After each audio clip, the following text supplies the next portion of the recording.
Hello मेरे प्यारे विद्यार्थियों, आपका अपना channel reading time A satisfactory solution of GK. तो एनसीईआरटी सार संग्रह इंडियन पॉलिटी का जो हम लोग वन लीनियर फॉर्म देख रहे थे, जो महेश कुमार बर्णवाल द्वारा जो है एक आईपीएस अधिकारी हैं, उनके द्वारा जो है ये बुक निकाला गया था। तो हम लोग 2 वीडियो इसका ऑलरेडी हम लोग देख चुके हैं। आज हम लोग तीसरा वीडियो देखेंगे। अब इसमें जो है हम लोग आज से देखेंगे किसका, देख लेते हैं। 9 पेज तक हो गया था, आज हम लोग 10 पेज देखने वाले हैं। 10वां पेज में क्या था?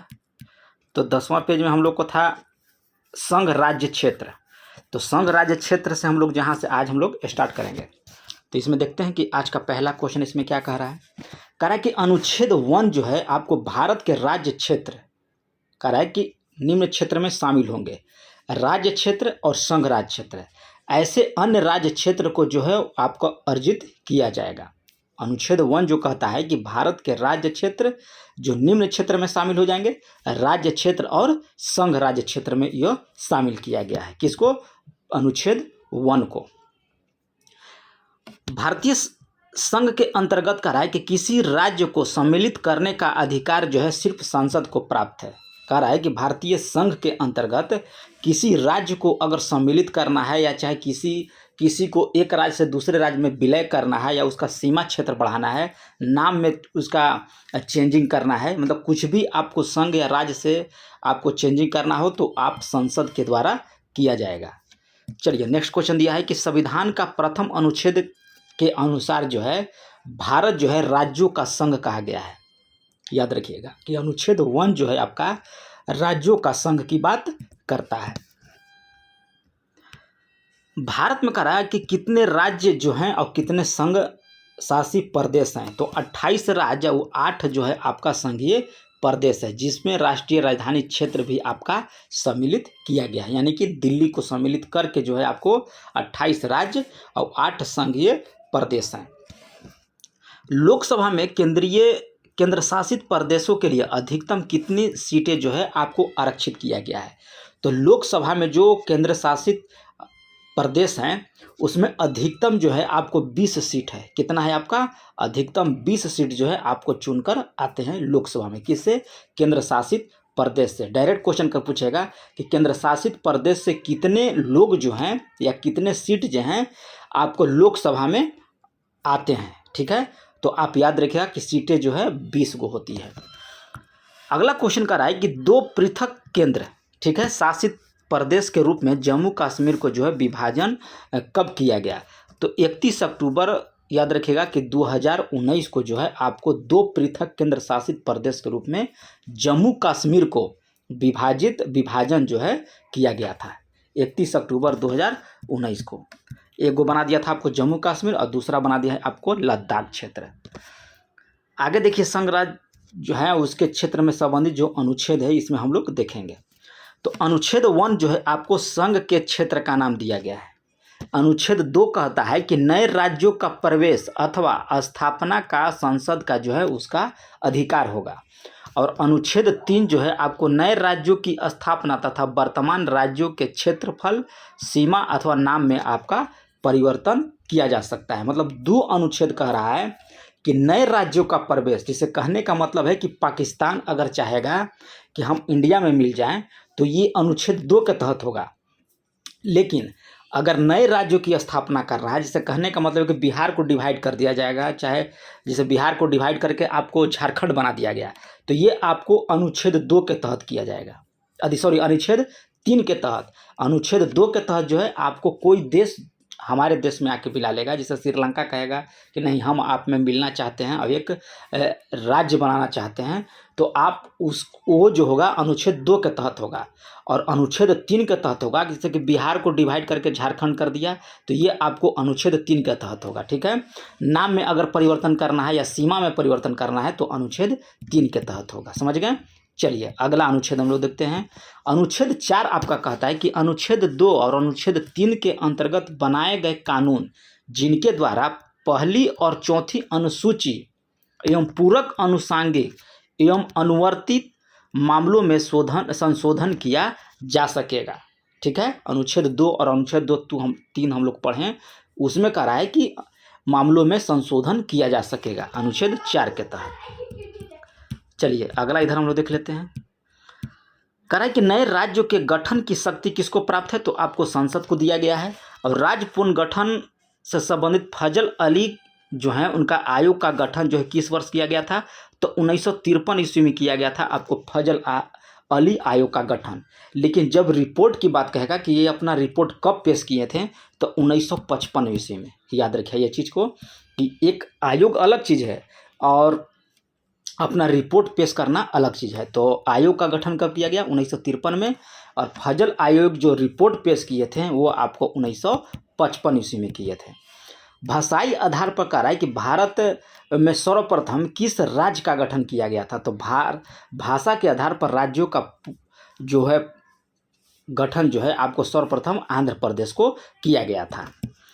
आगे देखिए क्या कह रहा है कि राज्य पुनर्गठन आयोग 1 नवंबर 1956 को कितने राज्य और केंद्र शासित प्रदेश में मतलब बटा गया था, तो राज्य पुनर्गठन आयोग के तहत जो आपको उस समय 14 राज्य और 6 केंद्र शासित प्रदेश थे।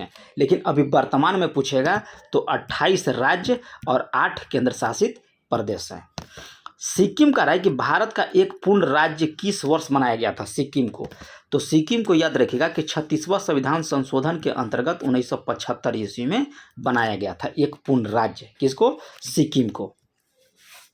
भारत में केंद्र शासित प्रदेश का प्रशासन जो होता है किसके द्वारा किया जाता है, तो भारत में जैसे केंद्र शासित प्रदेश है उसमें आपको राष्ट्रपति के द्वारा जो है वहाँ शासन किया जाता है। किसके द्वारा, राष्ट्रपति के द्वारा।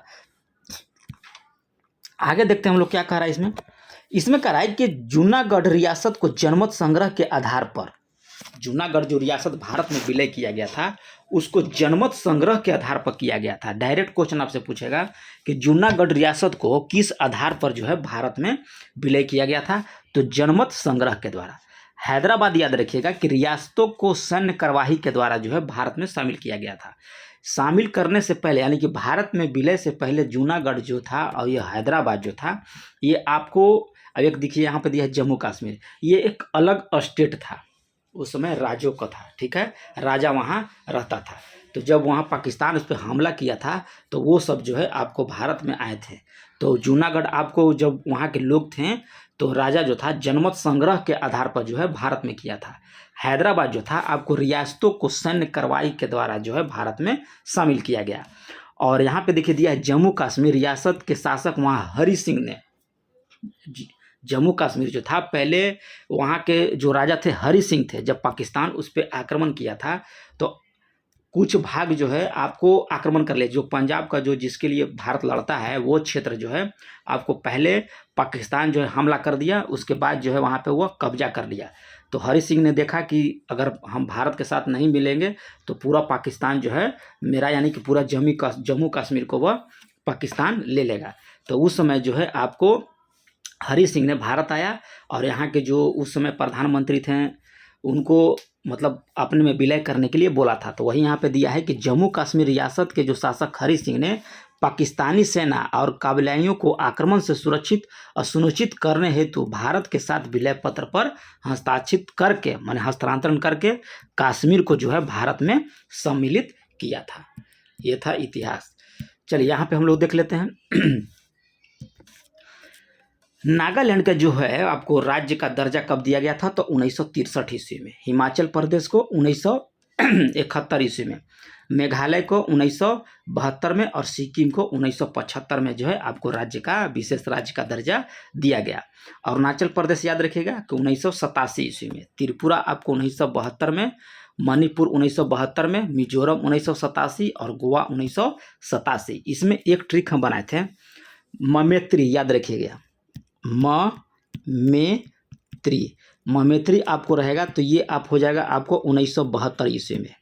ठीक है, ममेत्री 1972 ईस्वी में। म से कुछ आपको हो जाएगा तो म से हो जाएगा आपको मणिपुर, मे से कुछ हो जाएगा मेघालय और त्रि से आपको हो जाएगा त्रिपुरा, यानी कि ममेत्री आपको 1972 हो जाएगा। और आमीगो एक ट्रिक है आपको,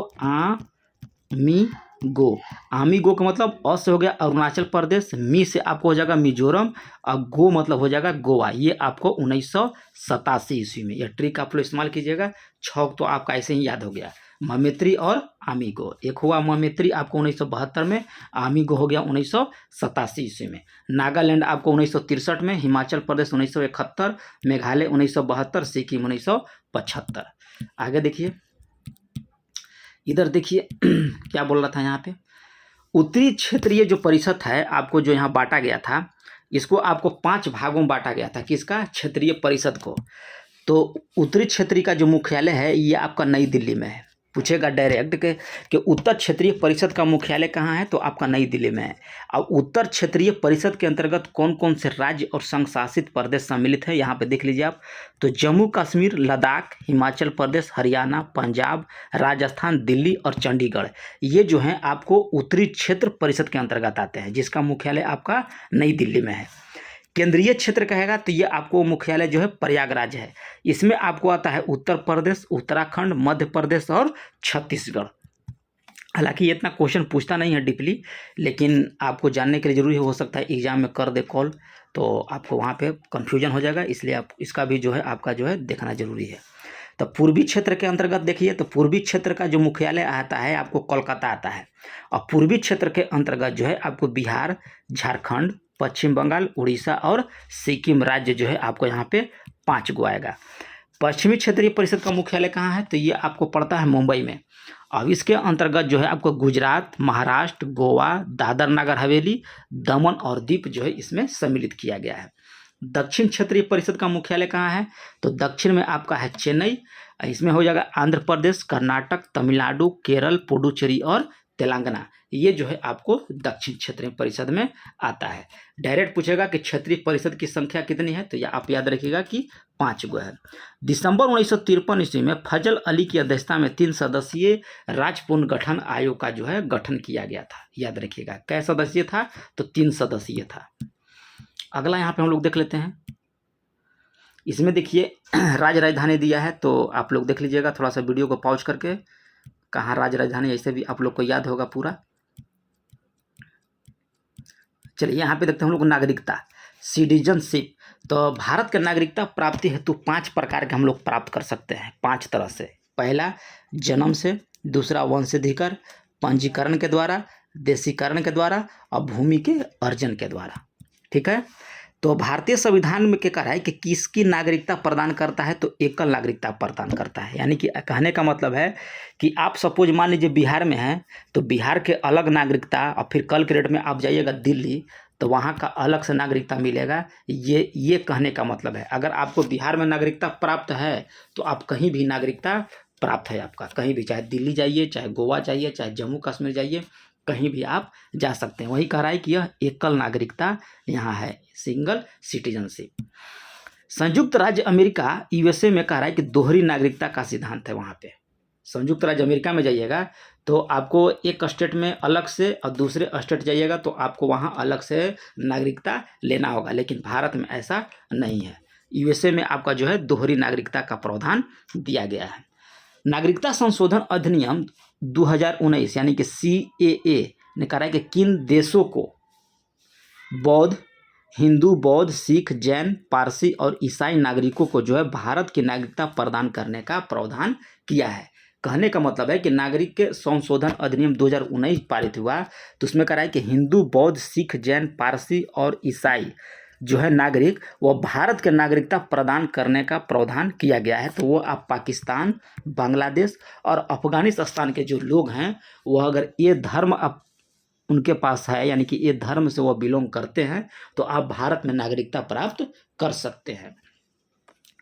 अगला कह रहा है कि भारत की नागरिकता किस आधार पर समाप्त हो सकती है, तो आप परित्याग कर लेंगे या प्रवासन कर लेंगे या वंचना के आधार पर जो है आप भारत की नागरिकता छोड़ सकते हैं।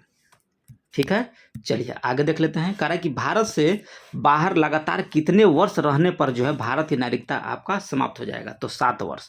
अगर आप भारत को छोड़ के 7 वर्ष आप यूएसए में रहते हैं या श्रीलंका में रहते हैं या पाकिस्तान में रहते हैं या नेपाल में रहते हैं, तो आपको जो है स्वयं भारत की नागरिकता जो है समाप्त हो जाएगी। प्रवासी भारतीय दिवस कह रहा है कि कितने अंतराल पर मनाया जाता है, तो प्रति 2 वर्ष पर। याद रखिएगा कि जो प्रवासी भारतीय दिवस होता है वह 2 वर्ष के अंतराल पर मनाया जाता है। आगे देख लीजिए, यहाँ पे कह रहा है कि नागरिकता संशोधन जो अनुच्छेद हैं, यहाँ पे हम लोग देख लेंगे अनुच्छेद 5।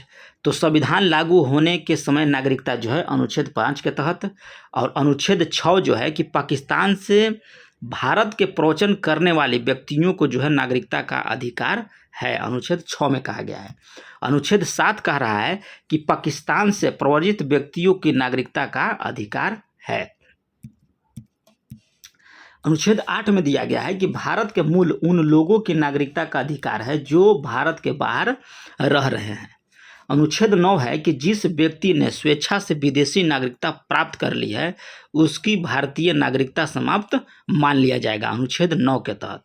और नागरिकता संबंधित अधिकार के निरंतरता जो है आपको अनुच्छेद 10 में दिया गया है। और संसद के द्वारा कानून बनाकर नागरिकता अधिकारों का नियमन जो है आपको अनुच्छेद 11 के तहत किया गया है। लक्ष्मी मल्ल सिंघवी समिति किससे संबंधित था? तो यह दोहरी नागरिकता से संबंधित था। आपको समिति भी पूछता है तो लक्ष्मी मल्ल सिंघवी समिति आप याद रखिएगा कि ये आपको दोहरी यानी कि डबल सिटीजनशिप से आपका संबंधित था। किसी व्यक्ति के द्वारा कहा है कि भारतीय बैंकों में धन जमा करके भारत की नागरिकता नहीं प्राप्त किया जा सकता है। अगर आप यूएसए में जाके यहाँ से धन जमा कर दिए तो आपको वहाँ का नागरिकता नहीं मिलेगा। ये यहाँ कह रहा है कि किसी व्यक्ति के द्वारा भारत में अगर जमा करता है, उल्टा हम बोल दिए, अगर मान लीजिए कि श्रीलंका से कोई व्यक्ति आया, चाहे पाकिस्तान से कोई व्यक्ति अगर भारत में आके स्टेट बैंक में पैसा आके जमा कर देता है तो उसकी भारत में नागरिकता मिल जाए, ये नहीं हो सकता है। वहीं यहाँ पे क्वेश्चन में कह रहा है कि किसी व्यक्ति के द्वारा भारत के बैंकों में धन जमा करके जो है भारत की नागरिकता प्राप्त नहीं कर सकता है। भारतीय संविधान में कहा है कि एकल नागरिकता का प्रावधान किस देश से लिया गया है? तो ये आपको ब्रिटेन के संविधान से लिया गया है, भारत की एकल नागरिकता। अगला क्वेश्चन कह रहा है कि भारतीय मूल के व्यक्ति पीआईओ का डाक धारक भारत में नहीं खरीद सकता कृषि भूमि। कह रहा है कि भारतीय मूल के व्यक्ति का कह रहा है कि डाक धारक भारत में नहीं खरीद सकता है तो आपका कृषि भूमि।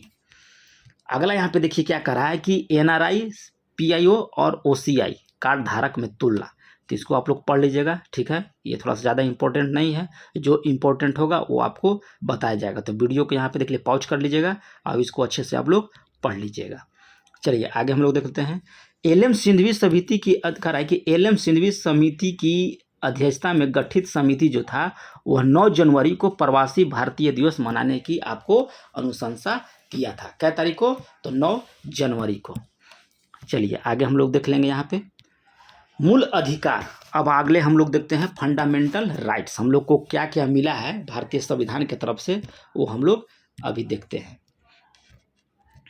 इसमें देखिए कह रहा है कि भारतीय संविधान के किस भाग के अंतर्गत जो है नागरिकता जो है मौलिक अधिकार प्रदान किया गया है। तो भारतीय संविधान के किस भाग के अंतर्गत पूछ रहा है कि जो यहाँ के नागरिकों को मौलिक अधिकार प्राप्त किया गया है। तो भाग 3 के तहत और अनुच्छेद पूछेगा तो 12 से आपका 35 हो जाएगा, ठीक है। संविधान के द्वारा मौलिक अधिकार को लागू करने की शक्ति किसे प्राप्त की गई है? तो सर्वोच्च न्यायालय और उच्च न्यायालय को यहाँ पे आपको यह जो है शक्ति दिया गया है। भारतीय संविधान के अनुच्छेद 13 जो है संवैधानिक प्रावधानों को संसद तथा राज्य विधान मंडलों के द्वारा बनाए गए नियम या कानूनों पर प्राथमिकता प्रदान करता है। कौन सा? तो अनुच्छेद 13 याद रखिएगा। भारतीय संविधान के अनुच्छेद 13 को कहा है कि मुख्य उद्देश्य किसके संदर्भ में संविधान का सर्वोत्तम सुनिश्चित करना है? तो ये आपको मौलिक अधिकार के। नेक्स्ट क्वेश्चन हम लोग देखेंगे यहाँ पे कह रहा है कि भारतीय संविधान में समानता का अधिकार का विस्तार किन अनुच्छेद में दिया है? तो ये अनुच्छेद 14 से 18 आपको समानता का अधिकार है। अब ये क्वेश्चन जो है आपको बिहार दरोगा का एग्जाम 2020 में कोरोना के समय हुआ था। ये क्वेश्चन आपको वहाँ पे मेंस के पेपर में दिया था कि समानता का अधिकार अनुच्छेद कितना में है? तो अनुच्छेद 14 से 18 तक आपका समानता का अधिकार दिया गया है। भारतीय संविधान में कह रहा है कि कौन सा अनुच्छेद जो है विधि के समक्ष समानता के अधिकार यानी कि राइट टू इक्वलिटी से संबंधित है? तो अनुच्छेद आपका 14 दिया गया है। यहाँ पे दिया है कि जन्म, लिंग, मूलवंश, जाति, धर्म आदि के आधार पर विभेद का प्रतिषेध जो है अनुच्छेद 15 में एक मूल अधिकार है जिसमें समानता के अधिकार के अधीन जो है आपको वहाँ पे वर्गीकृत किया गया है। ठीक है, जन्म, लिंग, मूल वंश, जाति और धर्म के आधार पर। अगला दिया है कि भारतीय संविधान की प्रस्तावना में प्रयुक्त समाजवाद शब्द को किस अनुच्छेद के साथ जो है समग्रता में रखकर सर्वोच्च न्यायालय द्वारा समान कार्य के लिए समान वेतन मौलिक अधिकार को प्रदान किया गया है? तो अनुच्छेद 14 तथा अनुच्छेद 16। ठीक है, यानी कि समान कार्य के लिए समान वेतन दिया गया है, अनुच्छेद 14 में और अनुच्छेद 16 में कहा गया है। भारतीय संविधान के करार के अनुच्छेद में से कौन सा एक लोक नियोजन के विषय में भारत के सभी नागरिकों को अवसर की समानता की गारंटी आपको प्रदान करता है? तो अनुच्छेद 16 के 1, अनुच्छेद 16 के 2 में दिया है। लोक नियोजन के विषय में भारत के सभी नागरिकों को अवसर की समानता प्रदान करेगा आपको अनुच्छेद 16 के 1, अनुच्छेद 16 के 2। यानी कहने का मतलब है कि लोक नियोजन के विषय में, यानी कि जैसे कि नौकरी उकरी होता है ना, तो उसको जो है समानता अवसर दिया जाता है कि आप ये चीज़ भरिए, आपको यहाँ नौकरी दिया जाएगा। मतलब कहने का मतलब कि अवसर दिया जाता है आपको करने के लिए। तो अनुच्छेद 16 के 1, अनुच्छेद 16 के 2 में है। अन्य पिछड़ा वर्ग यानी कि ओबीसी जाति के वर्गीकृत हेतु किसकी अध्यक्षता में कराई कि एक आयोग गठन किया गया था? तो जस्टिस रोहिणी। ठीक है, ओबीसी जो है जाति अन्य पिछड़ा वर्ग हेतु किसकी अध्यक्षता में एक आयोग का गठन किया गया? तो जस्टिस रोहिणी की अध्यक्षता में। यहाँ पे हम लोग देख लेते हैं, थोड़ा सा टेबल दिया है, संवैधानिक उपबंध। तो केवल भारतीय नागरिक को जो मूल प्राप्त का अधिकार है और भारत एवं विदेशी नागरिकों को जो मूल अधिकार प्राप्त है, यहाँ पे दिया है। अब ये जो इम्पोर्टेंट क्वेश्चन, बहुत बेहतरीन क्वेश्चन है, ये चीज़ याद रखिएगा। ये क्वेश्चन आपको किसी भी एग्जाम आप देखिएगा तो जहाँ पे आपका 10 में से मान समझिए कि 8 पेपर में ये आपको क्वेश्चन देता है। तो देखिए, धर्म, मूल, जाति, लिंग, जन्म स्थान के आधार पर विभेद जो है प्रतिषेध यानी कि अनुच्छेद 15 जो है ये सिर्फ आपको भारतीय नागरिकों को दिया गया है। अनुच्छेद 16 ये भी आपको भारतीय नागरिक को दिया गया है। अनुच्छेद 19 ये जो है आपको सिर्फ भारतीय नागरिक को दिया गया है। अनुच्छेद 29 और आगे देखिए अनुच्छेद 30, ये 5 जो अनुच्छेद है ये सिर्फ आपको भारत के नागरिक को दिया गया है। यानी कि देखिए यहाँ पे क्या क्या दिया है, लोक नियोजन के विषय में अवसर की समानता, यानी कि नौकरी करने का अधिकार जो है आपको सिर्फ भारत का दिया गया। ये नहीं कि रेलवे का फार्म निकल गया तो वहाँ से अमेरिका के आगे लेकिन भर देगा, ये नहीं मिला है, ये सिर्फ भारत के नागरिक को मिला है। ठीक है, वाक अभिव्यक्ति, शांतिपूर्ण शस्त्र रहित सम्मेलन करने, संघ और सरकारी समिति बनाने, भारत के राज्य क्षेत्र में अवसंचरण, बसने, व्यापार करने की स्वतंत्रता आपको अनुच्छेद 19 में दिया गया है। यानी कहने का मतलब ये है कि आप जो है बोलने की स्वतंत्रता, जैसे कहने का मतलब है कि यहाँ का मीडिया है वह बोल सकता है, शांतिपूर्ण आप सम्मेलन कर सकते हैं, सरकारी समितियाँ बना सकते हैं। यहाँ के विदेश के लोग आके नहीं बनाएगा, ये वहाँ विदेशी लोग को यहाँ पे जो है ये जो शक्ति है नहीं दिया गया है, यह सिर्फ भारत के नागरिकों को दिया गया है। अल्पसंख्यक वर्गों के हितों का संरक्षण यह सिर्फ भारत के नागरिक को दिया गया है। और शैक्षणिक संस्थाओं में स्थापना और प्रशासन करने का अल्पसंख्यक वर्गों का अधिकार होगा, ये अनुच्छेद 30 में कहा गया है। और ये सिर्फ जो है आपको भारत नागरिकों को दिया गया है। यहाँ पे देखिए, यहाँ पे भारत और विदेशी दोनों का अधिकार दिया गया है, यानी कि विधि के समक्ष समानता और विधि के समान संरक्षण, ये अनुच्छेद आपको 14 में कहा गया है। और भारत और विदेश दोनों इसमें आपका विदेशी जो नागरिक हैं यानी कि दोनों को इसमें कहा गया है। यानी कहने का मतलब है कि किसी कारण से मान लीजिए कि आप किसी के साथ गलत करते हैं तो जो भारत के साथ सज़ा मिलेगा वही सज़ा जो है आपको विदेशी नागरिकों को मिलेगा, ये है आपका। ठीक है, अपराध के लिए दोष सिद्धि के संबंध में संरक्षण अनुच्छेद 20 में है। जीवन का अधिकार अनुच्छेद 21 में, यानी कि जिस तरह से आप जी रहे हैं उस तरह से आपको विदेशी नागरिक भी यहाँ पे आएंगे तो वह जिएंगे, तो अनुच्छेद 21 में कहा गया है। शिक्षा का अधिकार अनुच्छेद 19 के 1 में है, यानी कि आपको 1 से 6 तक जैसे शिक्षा आपको बिहार सरकार चाहे कोई भी सरकार फ्री में कराती है, तो विदेशी नागरिक भी आएगा तो उसको फ्री में कराया जाएगा। कुछ दशाओं में गिरफ्तारी का निरोध और संरक्षण अनुच्छेद 22 में कहा गया है, तो दोनों के लिए लागू होता है। शोषण के विरोध का अधिकार अनुच्छेद 23 और 24 में है। धर्म और संस्कृति स्वतंत्रता का अधिकार जो है आपको 25, 26, 27 और 28 है। ठीक है, तो ये जितना भी है आप ये टेबल जो है आप एकदम मुंह पर जम याद होना चाहिए, याद रखिएगा ये चीज़, ये क्वेश्चन आपको देगा ही देगा। आगे हम लोग देख लेते हैं कि संविधान के किस अनुच्छेद के अंतर्गत कराए कि अस्पृश्यता का उन्मूलन किया गया। तो ये अनुच्छेद 17 के अंतर्गत। और संविधान में अस्पृश्यता परिभाषित नहीं है। अस्पृश्यता निवारण अधिनियम 1955 के अंतर्गत जो है आपको अस्पृश्यता को बढ़ावा देना एक दंडनीय अपराध हो गया है। अधिनियम 1955 याद रखिएगा। अनुच्छेद 18 जो है आपको उपाधियों का अंत कहा गया है। उपाधि मतलब अगर आपको जैसे कि कोई भी पुरस्कार लेना हो, चाहे पद्म भूषण हो, क्या बोलते हैं, महावीर चक्र हो, परमवीर चक्र हो, जो भी मतलब उपाधि है यह आपको अनुच्छेद 18 में है। भारतीय संविधान के कार्य किस अनुच्छेद में वाक अभिव्यक्ति की स्वतंत्रता है। तो अनुच्छेद 19 में है आपका। और प्रेस की स्वतंत्रता आपका अनुच्छेद 19 के 1 में दिया गया है। भारतीय संविधान में आर्थिक समानता के मौलिक अधिकार आपको सम्मिलित नहीं है। यानी कहने का मतलब है कि भारतीय संविधान में आर्थिक समानता जो है और समानता के मौलिक अधिकार में इनको सम्मिलित नहीं किया गया है। वाक देखिए यहाँ पे जो बोलने का स्वतंत्रता अनुच्छेद 19 के ए में दिया गया है, उससे कुछ रिलेटेड आपका है यहाँ पे दिया गया है। अब देखिए शांतिपूर्ण हथियार रहित सम्मेलन करने का जो अधिकार आपको दिया गया है वो अनुच्छेद 1 के बी में कहा गया है। वाक अभिव्यक्ति की स्वतंत्रता जो है आपको अनुच्छेद 19 के 1 में दिया गया है। अनुच्छेद सी जो कह रहा है 1 का सी, समागम या संघ या सहकारी समिति बनाने का अधिकार जो है आपको अनुच्छेद 1 के सी में दिया गया है। अनुच्छेद डी जो कहता है 1 का डी कि भारत के राज्य क्षेत्र के अबंध संचरण का अधिकार जो है आपको अनुच्छेद 1 के डी में है। कोई वृत्तीय आजीविका व्यवसाय या व्यापार करने का जो अधिकार है आपको अनुच्छेद 19 के 1 के जी में दिया गया। यानी कहने का मतलब है कि आज के डेट में आप तैयारी कर रहे हैं, नौकरी नहीं लगा तो आपको सब्जी बेचना पड़ेगा। तो सब्जी बेचना पड़ेगा तो यह किस अनुच्छेद के अधिकार में दिया गया है। तो अनुच्छेद 1 के जी में यह जो है अधिकार आपको दिया गया है कि आप जो है व्यवसाय कर सकते हैं अपने आजीविका को चलाने के लिए। भारत के किसी भाग में निवास करने या बसने का अधिकार जो है आपको अनुच्छेद 1 के ई में दिया गया है। 31 अक्टूबर 2019 से पहले जो है आप जम्मू कश्मीर में ज़मीन नहीं ले सकते हैं और ना ही वहां आप जाके बस सकते थे। लेकिन 31 अक्टूबर 2019 के बाद जो है आप वहां ज़मीन ले सकते हैं और आप वहां रह सकते हैं, ये बोला गया इसमें।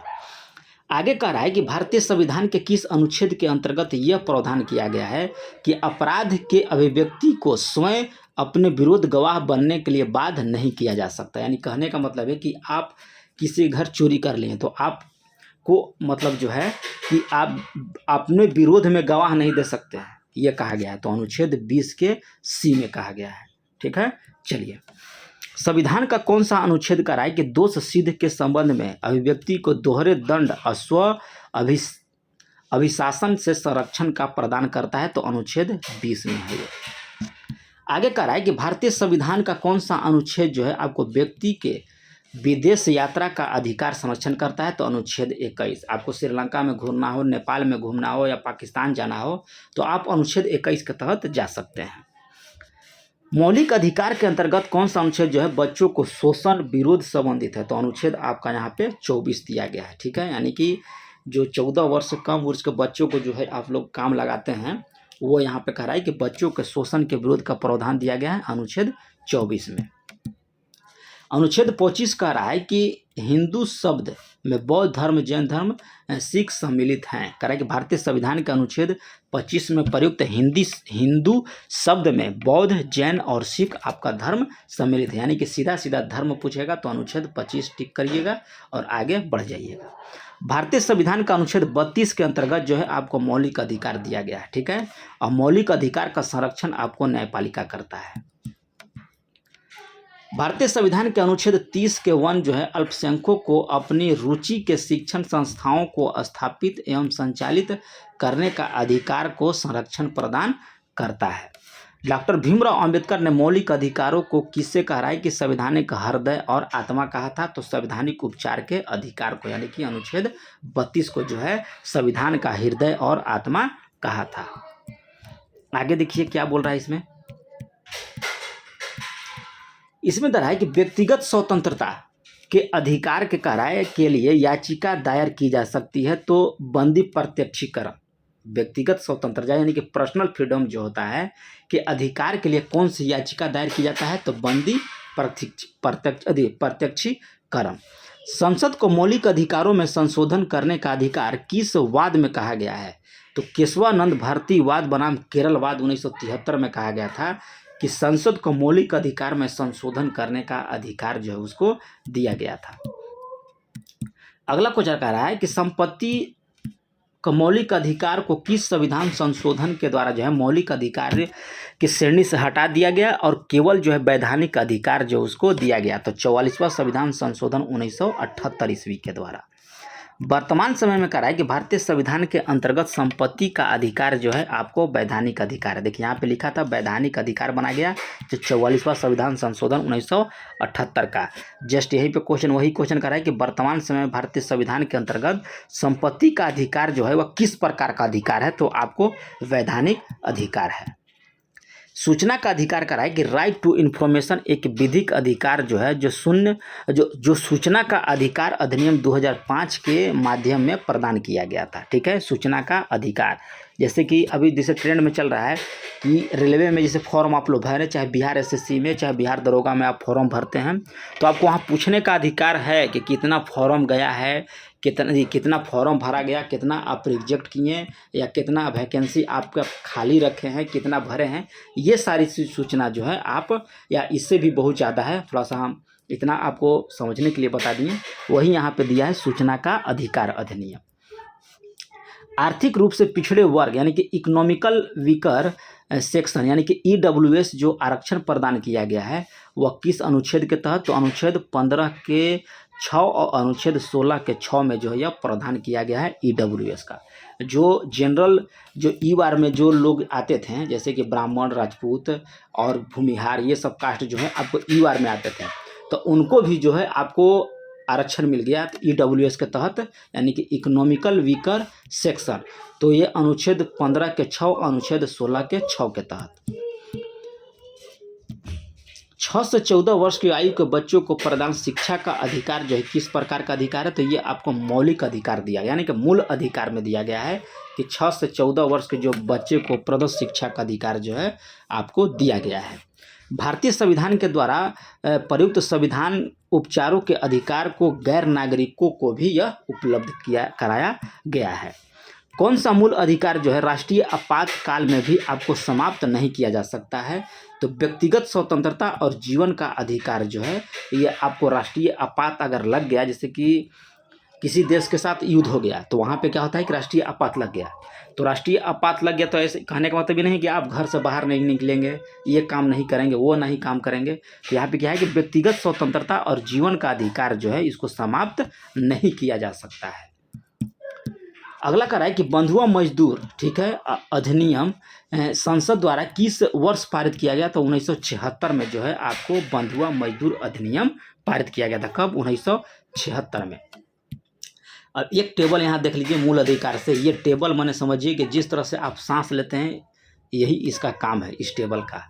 ठीक है, तो समानता का अधिकार आपको अनुच्छेद 14 से 18 में दिया गया है। स्वतंत्रता का अधिकार जो है आपको अनुच्छेद 19 से 22 के तहत दिया गया है। शोषण के विरुद्ध का अधिकार आपको 23 से 24 में है। ठीक है, धर्म की स्वतंत्रता का अधिकार है जो आपको 25 से 28। संस्कृति और शिक्षा का अधिकार आपको अनुच्छेद 29 और 30 में दिया गया है। और संवैधानिक उपचारों का अधिकार आपको जो है अनुच्छेद 32 के तहत किया गया है। ठीक है, आगे देखते हैं हम लोग। अनुच्छेद 26 के अंतर्गत कह रहा है कि सभी धर्मावलंबी को धार्मिक संस्था स्थापना और धार्मिक कार्यों को प्रबंध का जो अधिकार जो है उनको प्राप्त किया गया है। तो आज तक हम लोग देख लिए। अगला नेक्स्ट वीडियो हम लोग देखेंगे राज्य के नीति निर्देशक तत्व। ठीक है, तो मिलते हैं नेक्स्ट वीडियो में, तब तक के लिए धन्यवाद।